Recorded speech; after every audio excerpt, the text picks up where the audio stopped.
Tinggallah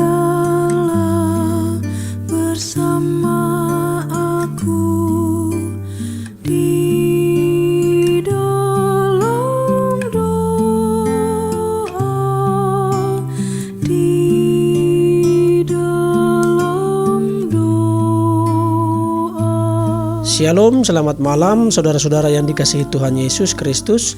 Selamat berjumpa kembali pada renungan malam ini.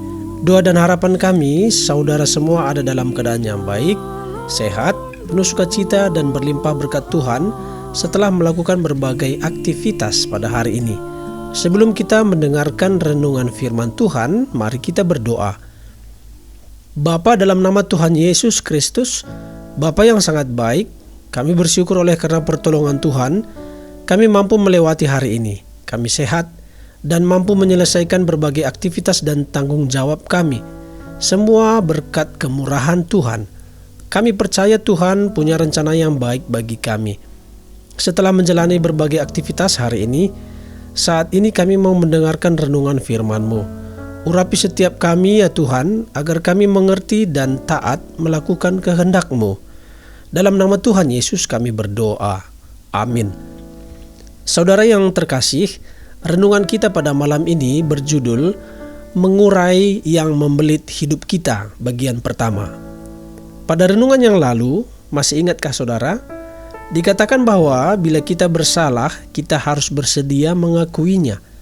Bila orang lainlah yang bersalah, kita harus bersedia mengampuninya. Ini betapa gampang diucapkan, tetapi betapa sulit untuk dilaksanakan. Mengakui kesalahan bisa amat menyakitkan. Semakin tinggi status kita, semakin sulit. Bagi orang gedean, menyadari kesalahan adalah satu hal, tetapi mengakuinya adalah soal lain. Harus dicari jalan agar kesalahan diakui, tanpa yang bersangkutan terlalu kehilangan muka.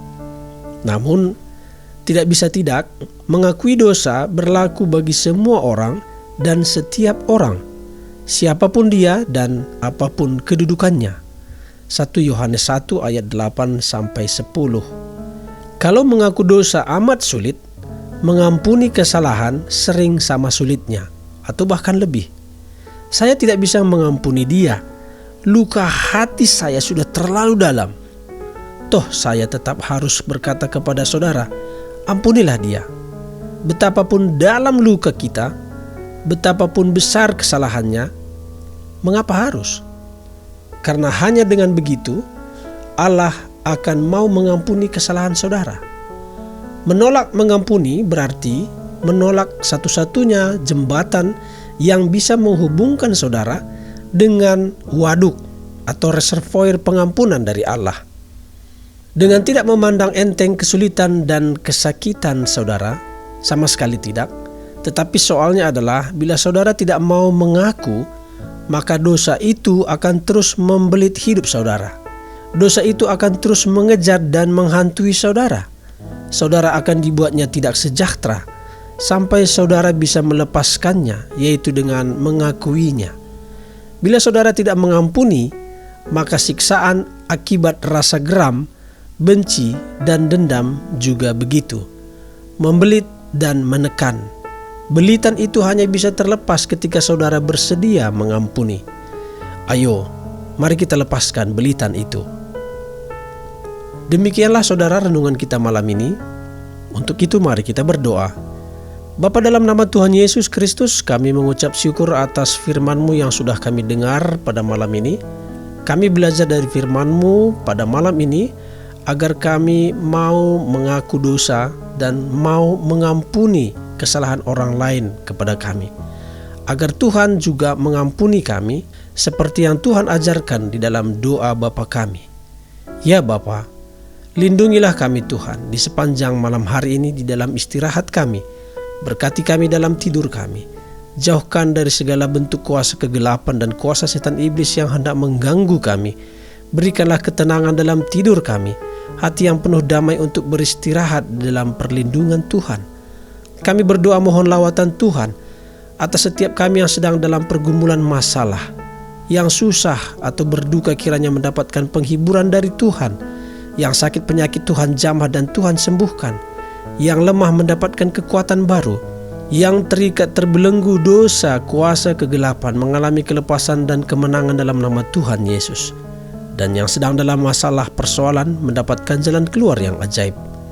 Terima kasih Tuhan, berkatilah bangsa kami Indonesia, berikanlah keamanan, kedamaian, kemakmuran, dan persatukanlah bangsa kami dalam situasi politik menjelang pemilu yang akan diadakan Rabu depan.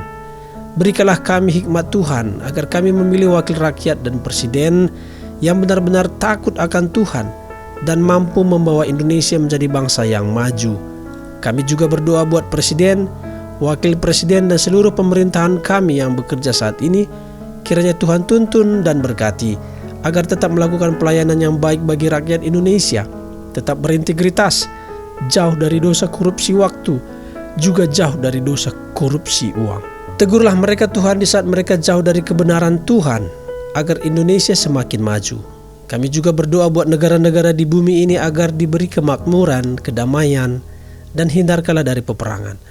Berikanlah hikmat dan kerendahan hati bagi setiap pemimpin negara di dunia ini, agar kedamaian dunia tetap terjaga. Berkatilah segala bangsa ya Tuhan, agar mereka mampu dan terbuka menerima anugerah keselamatan dari Kristus Tuhan. Ampunilah kami dan ampunilah bangsa kami atas dosa dan kesalahan kami pada hari ini. Kami serahkan segala sesuatunya ke dalam tangan kasih-Mu. Kami percaya Tuhan selalu menuntun kami masuk dalam rencana-Mu yang baik, indah, dan sempurna. Dalam nama Tuhan Yesus Kristus, Tuhan dan Juru Selamat kami sudah berdoa dan mengucap syukur. Amin. Saudara, kami percaya firman Tuhan menjadi berkat dan kekuatan bagi kita semua. Roh Kudus akan menolong saudara untuk lebih lagi memahami kebenaran firman Tuhan. Tuhan Yesus memberkati saudara semua. Sampai jumpa pada renungan yang berikutnya. Shalom. Di dalam kerajaan-Mu, Yesus ingat aku. Di dalam kerajaan